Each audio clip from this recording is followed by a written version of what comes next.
Hello everyone, this video is a feedback on the YouTube algorithm. The aim is to verify if the general idea we have about it is correct. For better understanding, I've divided everything into several chapters, which you can find the time codes for in the playback bar or in the description. Before we begin, it's important to review a few fundamentals that will be necessary for a better understanding of the subject. People upload videos for free on YouTube, and then others can watch them for free. How is this possible? A video stored on a server has a cost, and simply watching it incurs a cost as well. To finance this, there are advertisements. When we watch a video, we're using our time, and this attention has value because it's not infinite. Some brands pay YouTube to display ads before and during videos, which helps offset the costs of maintenance, thus closing the loop. It's clear then that all of this is only possible if each element functions correctly. First and foremost, it's crucial that people continue to upload new videos so that the content remains fresh. Then, when a brand compels us to watch by spending its money, it calculates that this action will eventually be profitable, not necessarily because we'll buy the product directly, but simply for its reputation. We'll remember that the product exists, and having heard of it will prompt us to buy it rather than another completely unknown product when we need it. Thus, the brand needs a guarantee that the user won't close the page. To mitigate this risk, it's imperative that the user has good reasons to wait. They need the certainty that the video that appears after the ad is worth waiting for. Consequently, YouTube must ensure to suggest videos that are likely to please the user. How does it do this? When we access the platform, we have the choice to search for content directly or to click on what is suggested to us. This raises a problem in either case. How does it determine which videos to propose before others? It's unthinkable for a human to be available to analyze our navigation in real time. Therefore, YouTube necessarily relies on an algorithm. This is a set of programs that capture as much information as possible to process it in a comprehensive and automated way. Of course, its actual functioning is unknown, but it's possible to analyze its behavior, and YouTube provides us with this information. The platform thus bets that this partial information is sufficiently understandable to benefit the overall functioning. These explanations are offered to those who publish videos to encourage them to offer content that is likely to please and therefore generate revenue with advertisements. In return, the user receives a portion of this money, and that's where everything becomes nebulous.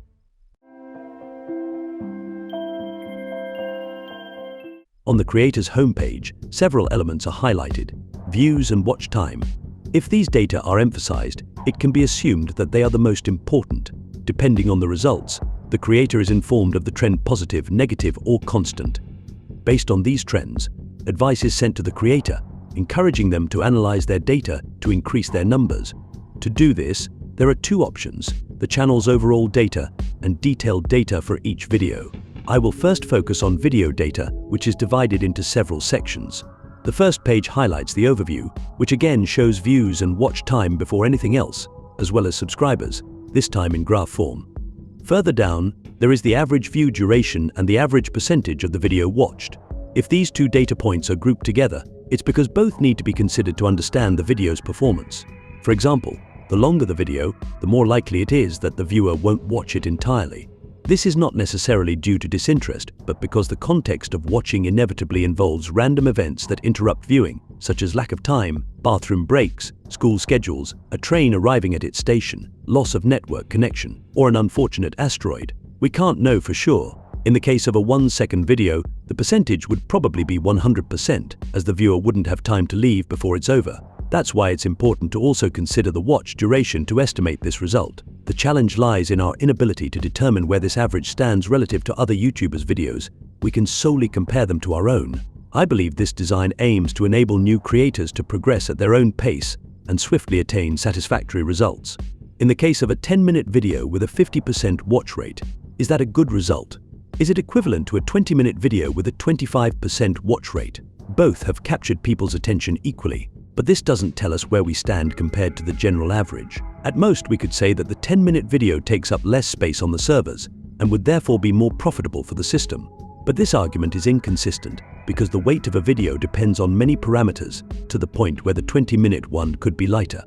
Since we only have access to our own data, the possible experiences to establish a rule are limited. Moreover, this percentage also depends on the audience that had access to the video. If YouTube only suggested this video to people with little interest in its subject, the percentage will also be affected. For example, If the video is about spiders, it's obvious that arachnophobic viewers will watch it for a shorter duration than arachnophile viewers. It's therefore in YouTube's interest to ensure that this percentage is as high as possible, otherwise the system will falter, so it takes into account users' preferences to suggest content that is least likely to displease them. To do this, the platform also records what we watch. The more we watch cat videos for a long time, the more cat videos will be suggested to us, with the aim of maximizing viewing time. These suggestions are called impressions.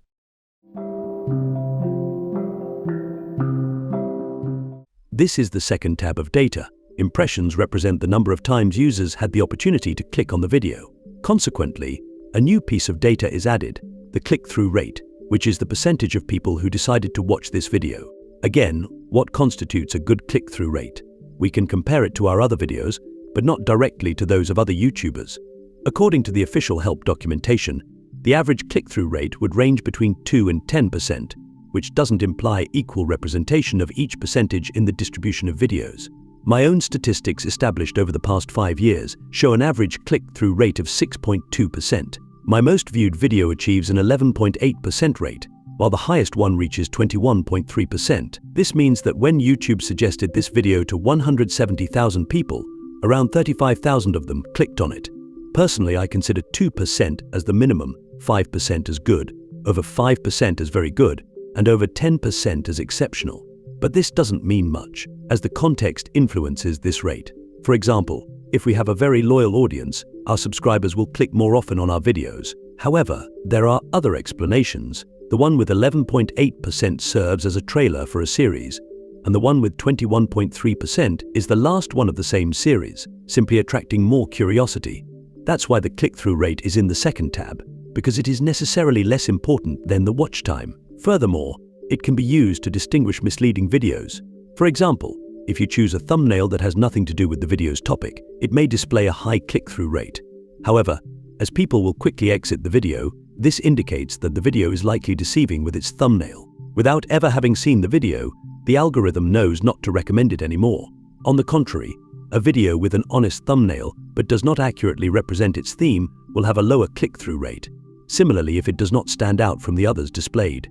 According to trending tutorials, the choice of thumbnail determines a video's popularity, which is true but only partly.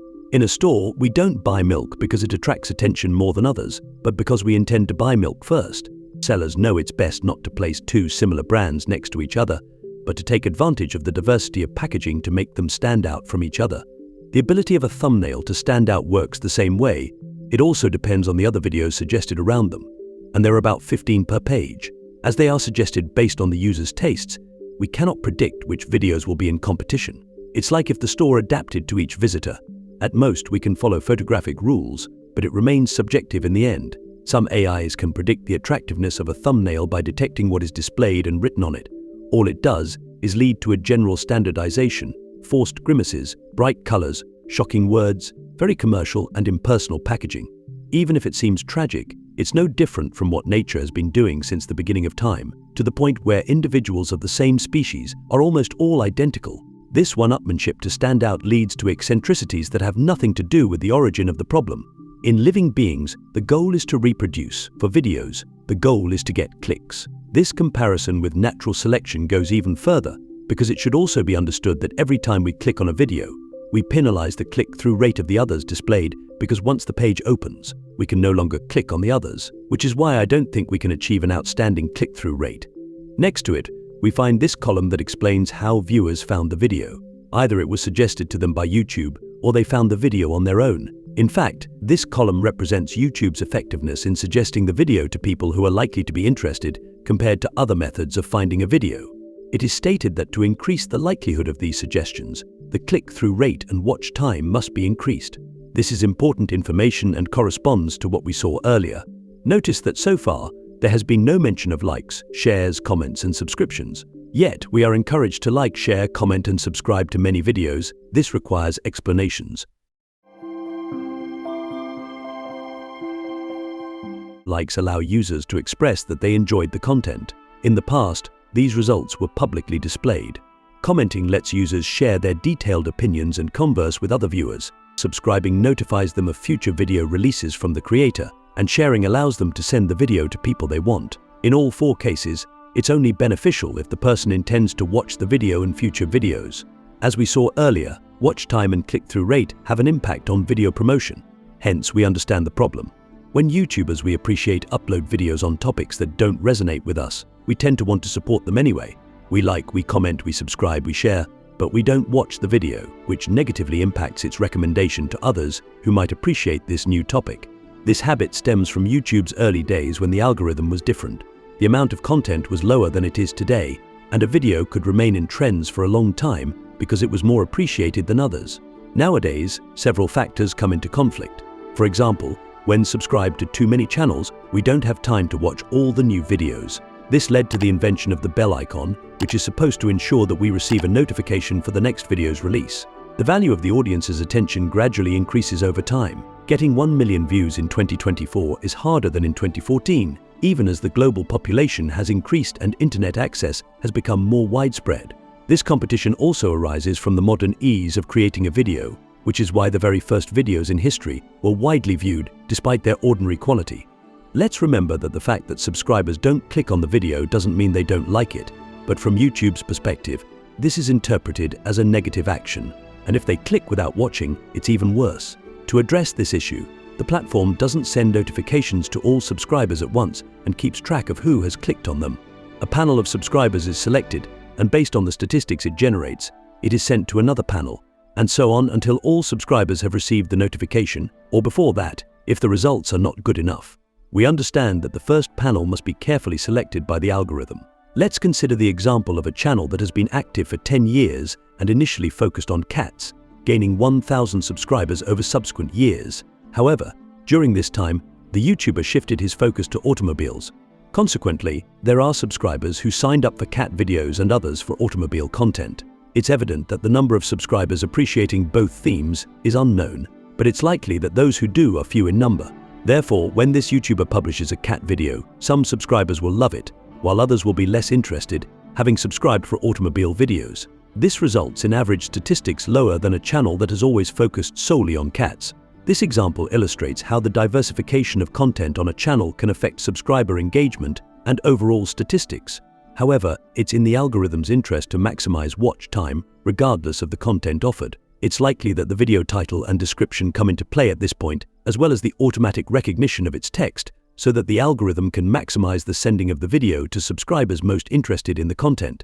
Therefore, the number of views can be affected by the proportion of subscribers for that particular theme. It's essential that the algorithm can take into consideration the motivation behind each subscriber's subscription because, on one hand, every topic has its limits, and on the other hand, every creator wants to explore new themes over time. This method of only suggesting videos to a portion of subscribers is a good idea, provided that the algorithm doesn't send the video to a panel of subscribers who have been inactive for years. I even suspect that the loss of subscribers that some experience after each publication could be explained by the platform's desire to avoid continuing to send notifications to subscribers who no longer watch the content. There must be a method to automatically unsubscribe someone because, unfortunately, people pass away. If YouTube were to last for hundreds of years, the proportion of inactive subscribers would only increase, and the energy required to inform them unnecessarily would also increase.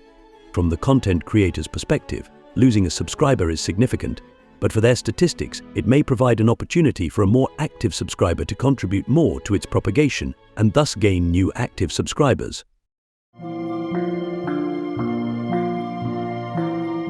Upon publication, the video is first sent to subscribers, and based on the results, it is then sent to other subscribers. Since a subscriber is more likely to watch the video, the statistics obtained shortly after publication are logically higher than later on. We have seen that these results influence its propagation to new viewers. Then there inevitably comes a moment when YouTube has proposed the video to all people likely to be interested in its theme. To find new viewers, the algorithm must then suggest the video to others with more distant tastes, with a higher probability that they won't watch it. Consequently, as time passes, the video is proposed less and less. Eventually, it may only be found by searching for it manually. The fact that the video continues to gain views over time is partly due to new subscribers who watch it long after its publication, because by subscribing, they indicate to YouTube that they are highly interested in this content. This explains the characteristic curve. Most of the time, it will have this shape, a peak of views at the beginning, and then a decline until stabilization. If one of the future videos becomes popular, or if the theme it addresses becomes more popular, the curve may temporarily rise, but it's unpredictable.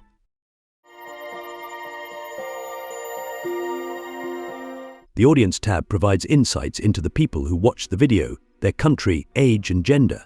It's noticeable that language is the major criterion in choosing to watch a video. One might think that a video made in English would get more views because it's the most popular language in the world, but this effect is limited by language comprehension.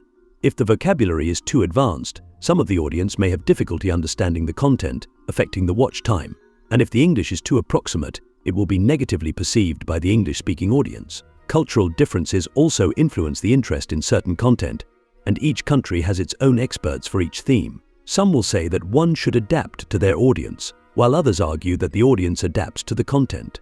In reality, the algorithm is perfectly capable of knowing whom to recommend a video to by analyzing the collected data.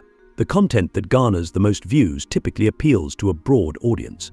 This includes videos featuring adorable animals or capturing unique moments in human history. A video showing a duck surfing will reach more people than one dedicated to a documentary about ducks. The former is unusual and funny. It can be shared with everyone of all ages, in all languages, whereas sharing a documentary about ducks, even if very good, would seem odd. This quest for unique content has a financial limit, and it's clear that channels with the most resources have an advantage. The fact that a channel grows to the point where a YouTuber can fund extraordinary space expeditions is a predictable outcome. But recently, TV channels have also been added to the list, and their statistics are competing with regular creators.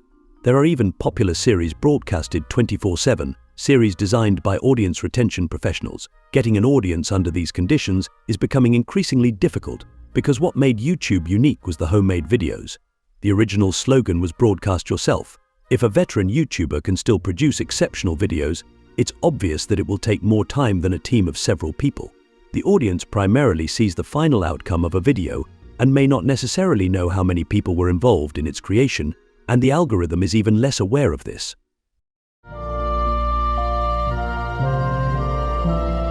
Creators who meet certain conditions can be compensated for their content. These earnings depend on the total watch time of the video, so we can't estimate how much a video has earned without knowing its average watch time. We only know that if a video has a lot of views, it's because it was recommended, and it was recommended because its statistics were sufficient to allow it, or at least that some statistics compensate for others.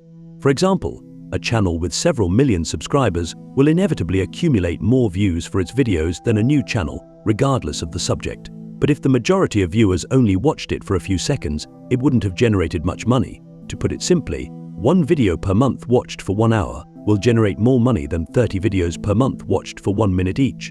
In this example, the 30 videos combined may have other benefits such as generating more comments and likes overall, but certainly not more money. Therefore, the profitability of a channel depends on its balance across all metrics. However, this remains a secondary concern, as first and foremost, the videos need to be recommended for these metrics to even exist. There are therefore several ways to increase watch time, which is why videos tend to become more alike over time.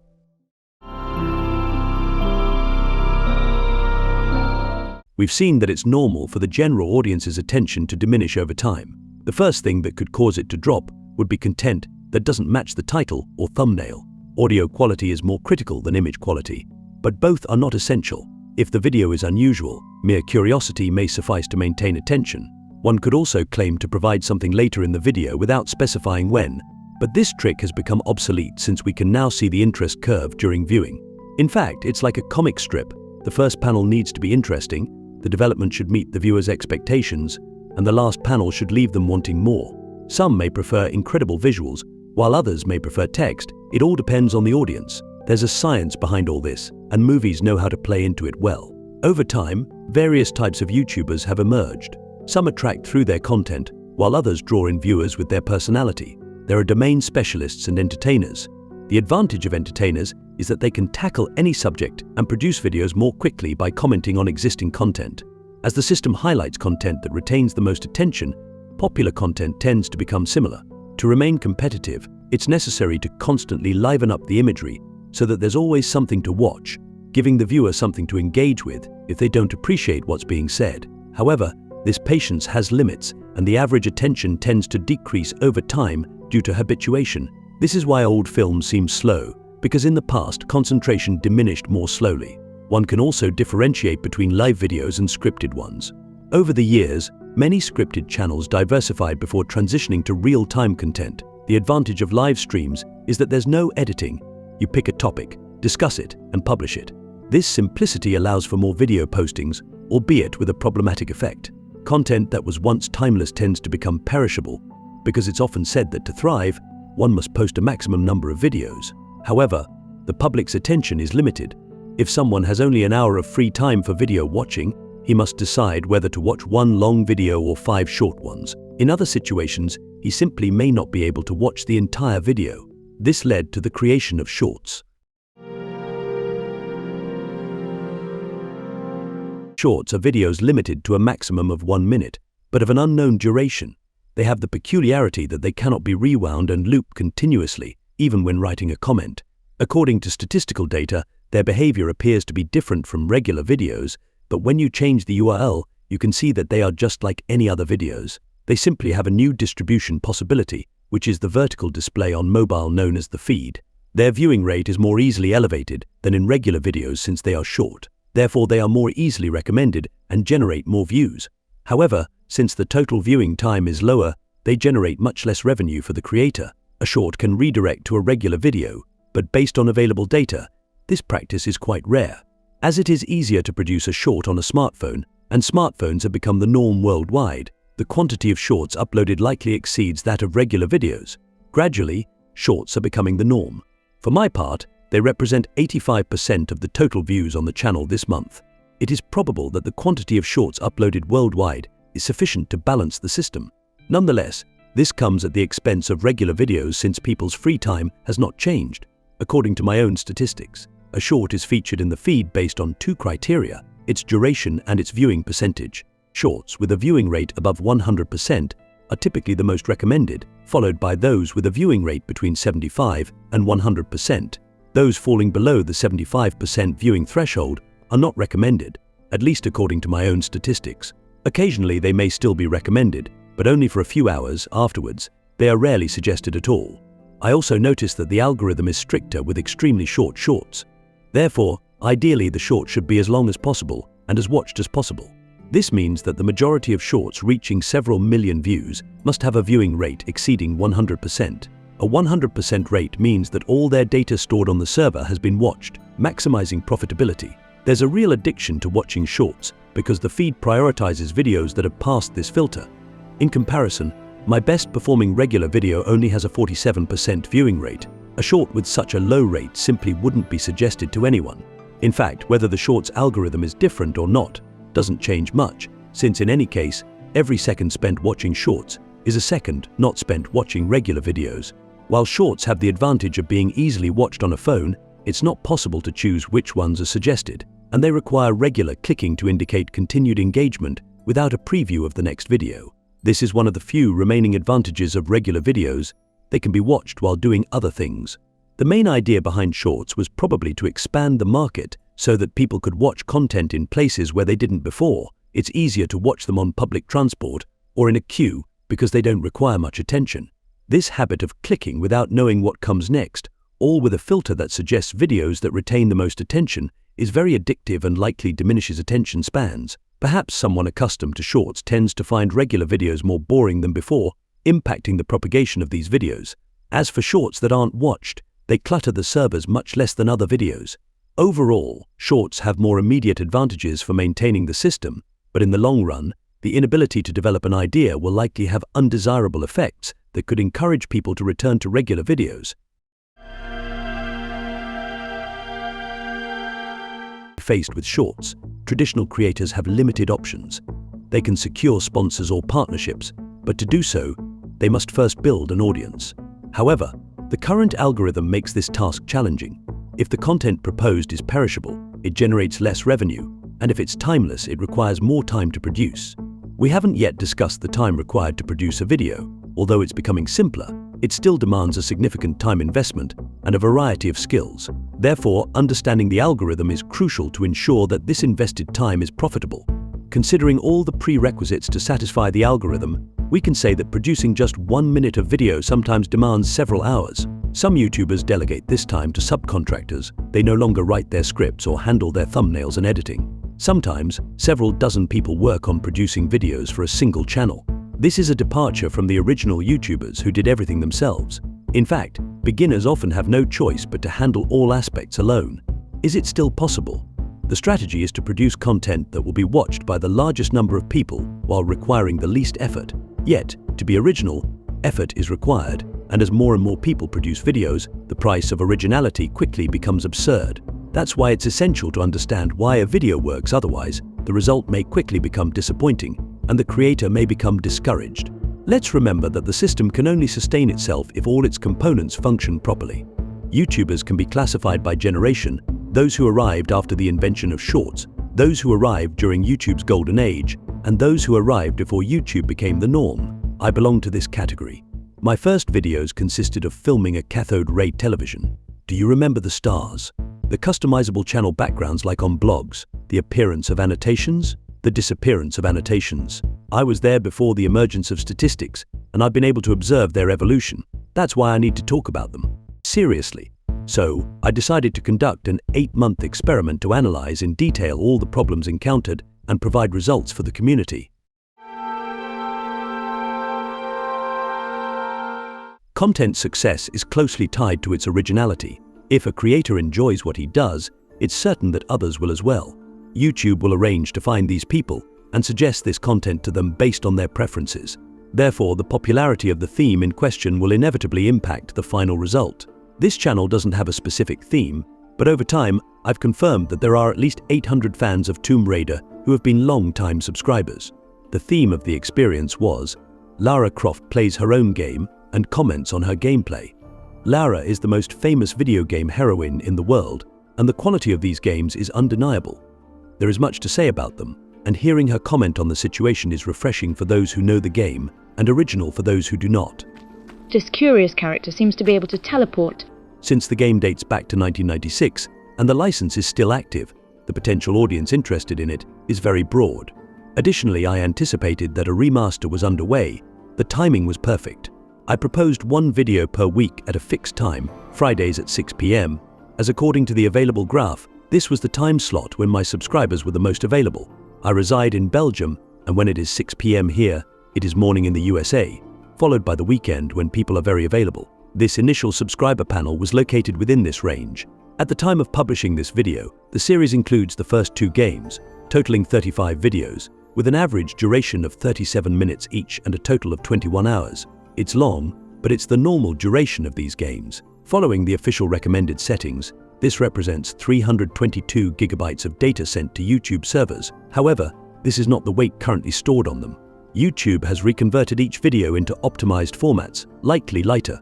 But since the original files are in 4K, it has also generated smaller versions of unknown weight. In the meantime, I reused the cutscenes to create short blooper reels and shorts, because the process of creating a level generates an average of 100 gigabytes of footage that is difficult to store. So, my computer generated 3,500 gigabytes of files to achieve this result.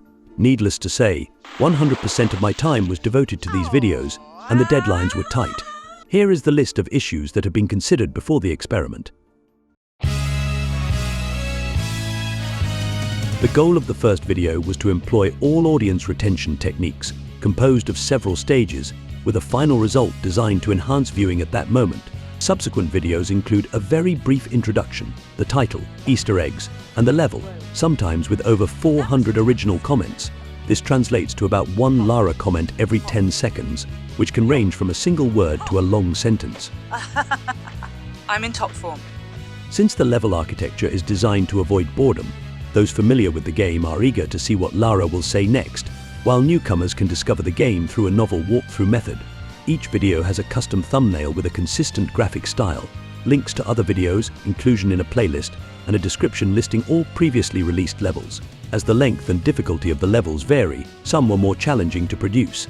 For comparison, the longest required 1950 attempts, while the shortest took about 400. Longer levels contain more comments and potential issues. For those familiar with the first 2 Tomb Raider games, can you predict which levels were the most watched? This is a daunting task, but one to consider before conceptualizing a series. Personally, I would have thought that boss fights and key moments in the game would be favorites, as the initial levels have been online longer. It's difficult to establish anything conclusively. Therefore, I compiled the results from the first 8 days of publication for each of them.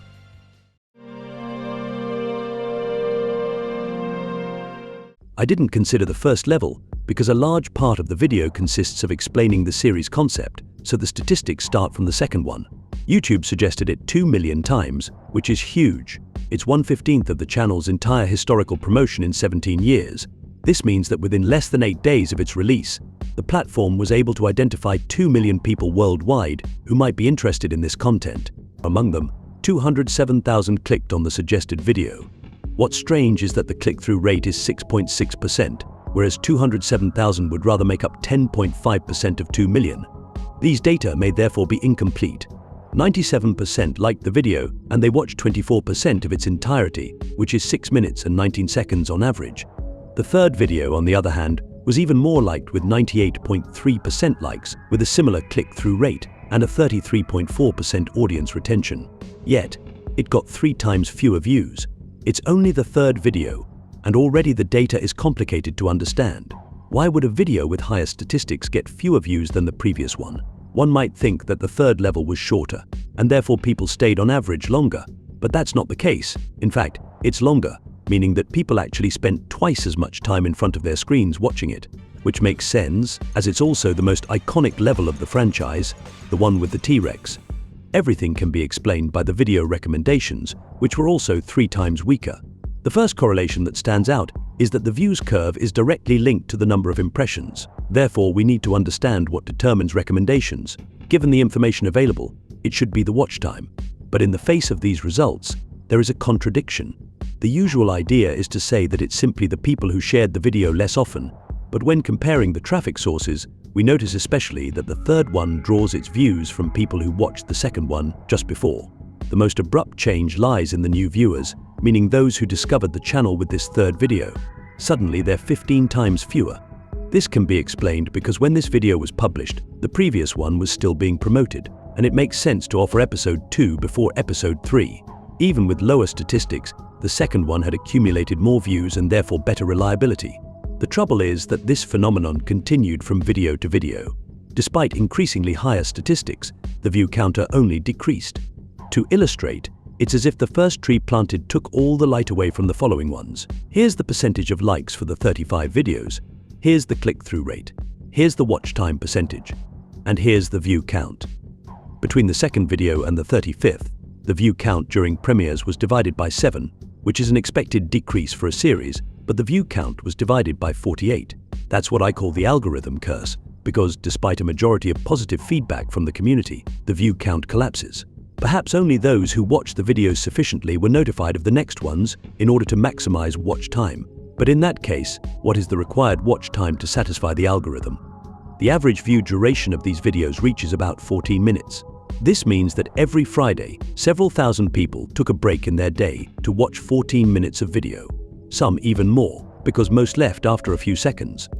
In fact, 30 to 35% of viewers reached the end of these videos.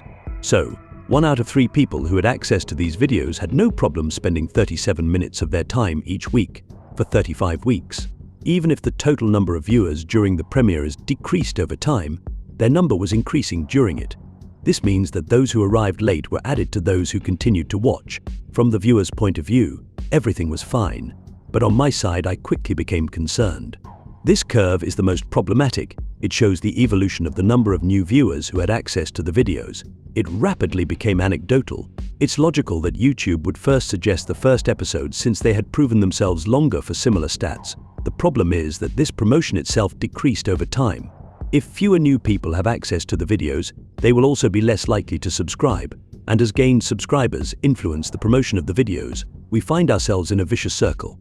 To better understand, let's compare 2 episodes of similar duration spaced 7 months apart. We notice slightly higher internal data for the most recent video, but there are 75 times fewer new viewers. When the video was released, the algorithm necessarily relied on data that were not included in this list to determine that it should not be suggested to more new people, because if only internal data were sufficient, it would be logical for the most recent video to have been more prominently featured, as it has better statistics. Or perhaps the algorithm is capable of predicting the future and knew that promoting it more would reduce its statistics, but but even predicting the future would involve basing it on present data. This could be the percentage of subscriptions per new viewer, but again, if we calculate it, we find that the rate is similar. What these graphs show is that despite the enthusiasm generated by these videos, the algorithm only reduced their promotion. But the experience wasn't over yet, as reinforcements were expected. On February 14th, the remaster of these games arrived, reigniting interest in the franchise. During a month, the channel generated twice as many views. The pilot episode benefited from this resurgence in popularity, and overall, it boosted the views of the other levels, but 81% of these views were for the shorts. For regular videos published during this favorable context, views hardly increased.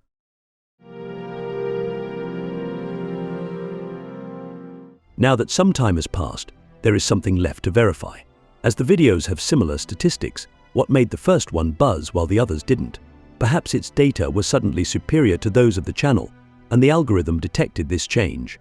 Then, this increase stabilized, but I was never able to confirm this hypothesis, especially since consistently outperforming would inevitably have an insurmountable limit. You can't create a buzz every morning. The idea would be to say that somehow its performance was sufficient to generate this exposition. The trouble is, upon examination, it's difficult to spot anything exceptional. Factually, we can even see that its statistics were lower than the videos that followed. Even more unsettling, it only took 2 days of data for YouTube to make it buzz. The only noticeable difference is that the number of subscribers was increasing during the first few days, but this was correlated with the fact that promotion was also increasing at the same time, while for all the others, this promotion was decreasing instantly. One argument is that the first video was a novelty and people shared it more, so YouTube saw its views increase faster than its predicted progression, and to keep up, the algorithm stuck to the curve of shares after 3 days. At least it's the only hypothesis I can provide, as it's clear that very few people had access to this video during these first 2 days, while during the first day of the second video, there were 59,000 of them.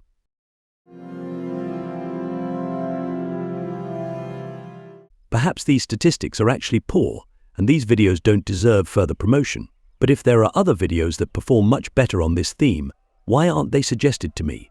Or perhaps Tomb Raider fans are only a few thousand worldwide, and the algorithm can't find any more. Is everyone on TikTok and Netflix? Has the population been divided by 10 in the past decade? Is one big video per week not enough? Have I missed something? I hope I'm missing something, because if this algorithm's behavior applies to everyone, how will new YouTubers avoid getting discouraged? Currently, subscribers are asking me to continue publishing on this theme, and the like rate is reaching 100%. However, when we see this curve, we can predict that the next videos will continue to lose views, which is a problem, because considering the time needed to produce these videos, they haven't been profitable for several weeks. The solution would be to get sponsors, but in 8 months, only 3 have contacted me. 2 offered me a 2-minute promotion of their mobile game in exchange for a discount voucher, stating they couldn't offer more. So, I declined. The third was a subscriber who has a channel. He proposed to make a video to talk about my project if I put an Easter egg about him in the next video. I did, and he made the video. Thanks to him. There are still other possibilities, like splitting each big video into various smaller ones to publish more frequently. However, this would also divide the watch time. The main problem is that thinking about all of this hinders video creation. I feel that the more time passes, the more we think about pleasing the algorithm rather than making videos. These results need to be put into perspective, because these videos are designed to be watched even in 10 years. If they seem buried by the algorithm, I have examples of videos that have come back from the dead. Firstly, there's this video that plateaued under 1,000 views for several months before skyrocketing. This happened because another YouTuber had discussed the same topic. I know this because the data allows identifying the origin of the views, and this video was the first in their recommendations. This means that despite good statistics, YouTube couldn't identify people likely to enjoy this video. When the algorithm identified this audience, it was massively suggested, but only for a month, because at that time, the YouTuber had released the next video, so the algorithm limited the promotion of the previous one. However, afterward, my video had accumulated enough data to remain high enough in searches related to its theme, and views have since continued to increase slightly. As this video has lower statistics than those of the experiment, it means there's still a chance they may someday benefit from the same phenomenon. Here you see the view graph of my biggest video. The anomaly is that it took 5 years to buzz. This is explained by the context. The video shows a reproduction of the game Crash Bandicoot in Minecraft, and the peak occurred during the remaster's release. As for its decline, it perfectly coincides with the emergence of Shorts in September 2020. This means that for 4 years, the algorithm deemed it profitable to promote this video, then suddenly hardly at all. When YouTubers talk about a significant change, they're not making it up, it's there. 2020 is also the year of lockdowns. My hypothesis is that millions of people suddenly had the opportunity to make videos because they were confined at home and bored. This massive influx of content inevitably disrupted the algorithm. The advantage of Shorts is that they can be easily produced with a phone, no need for editing or set design. Traditional creators were shaken by this novelty, but they are still here, and they continue to elevate their game.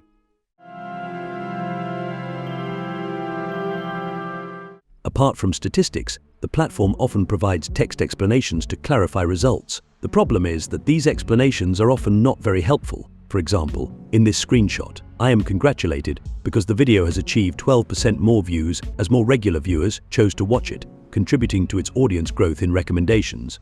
Whereas the accurate statement should be, your views increased by 12% because your video is much shorter than usual, which increased its view percentage and thus its promotion, while decreasing its revenue since the overall watch time is lower. Here they tell me that I recorded 192% more views because I uploaded more videos. The statement is clear, but it is incorrect. In reality, the remaster of the game was released on February 14th, and more people became interested in this franchise for a while. If I posted more videos at that time, it's because I knew that general interest would increase. The correct statement would be, you got more views because you published videos with good enough data to allow their recommendation at a time when their theme gained popularity. And here they tell me that this video recorded 3,875 views, which is similar to the number of views my videos usually generate. This is only true because this graph adapts as more videos are added. Usually means nothing. The previous week, this usually had a higher value, and the following week, a lower one. Saying congratulations in these conditions is supposed to be encouraging, except that in reality, we've seen the general view curve decreasing. We've noticed it's within the average range, but that's been the trend for all the others. Every week I received this congratulatory message, even as views decreased. To put these results into perspective, this video had already generated 838 hours of watch time within 48 hours. Is this a good or a bad result? Taking into account the prerequisites for monetizing a channel, we have two possibilities.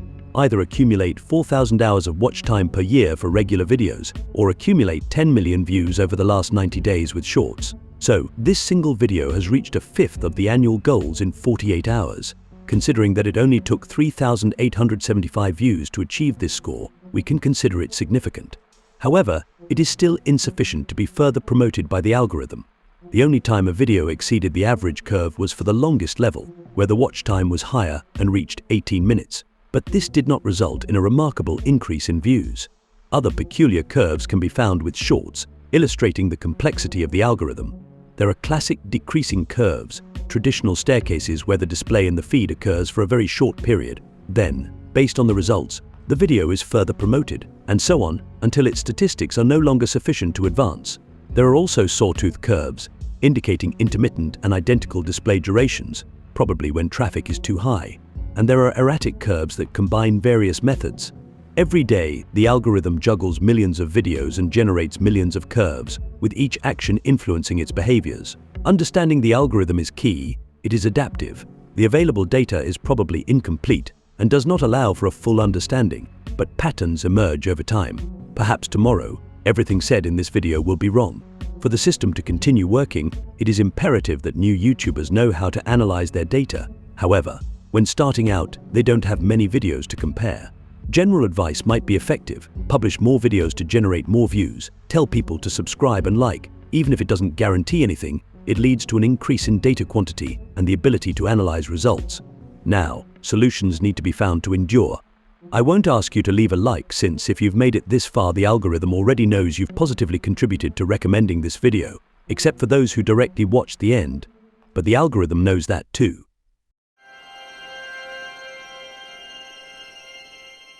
As a bonus, here are the passages from the experiment that were the most watched.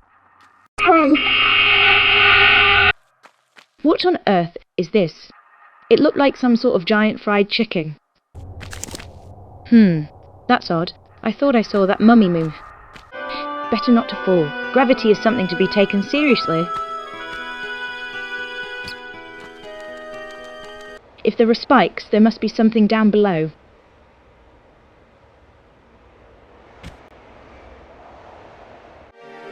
As someone who is wealthy, I already value human worth, which means this hand would serve me no purpose.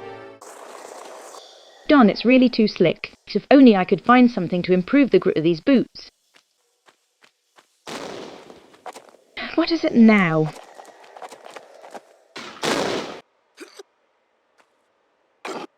My gosh. Ouch.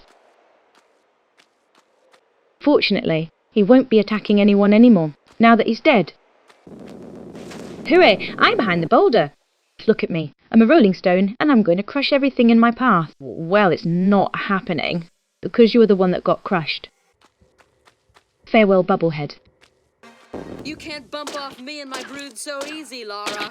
Actually, I can. You underestimate my power. Don't worry, Winston is quite sturdy.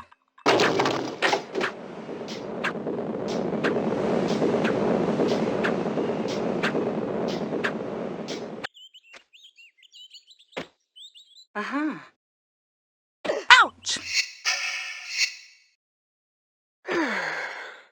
Wow, what happened? Life in plastic. It's fantastic. It's too dark. Light my way, torch. Darn, it bounced off. I hate it when that happens. Why are they letting the engines run in an enclosed space? The exhaust fumes could kill everyone, including me.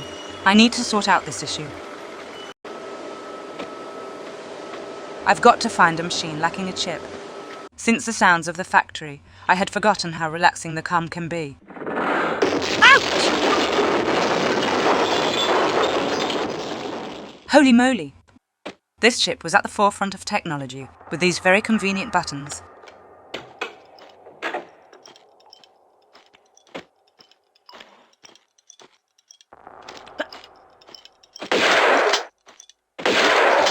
This one, on the other hand, was stuck in the Stone Age.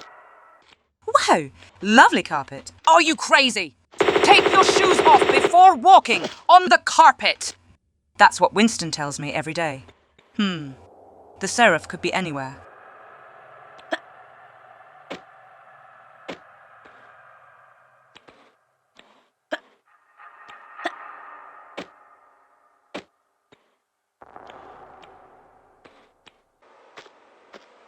There's a medipack inside.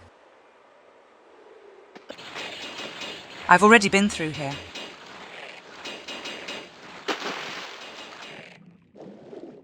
This cavern is gigantic. It feels like a cathedral.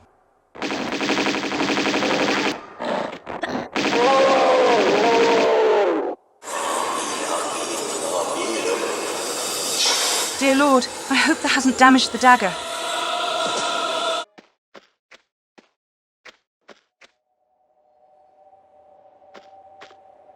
Everything's collapsing! Camera, this is not the time to take a break. Hey, camera, what are you still doing here? Don't you think you've seen enough? That was brutal.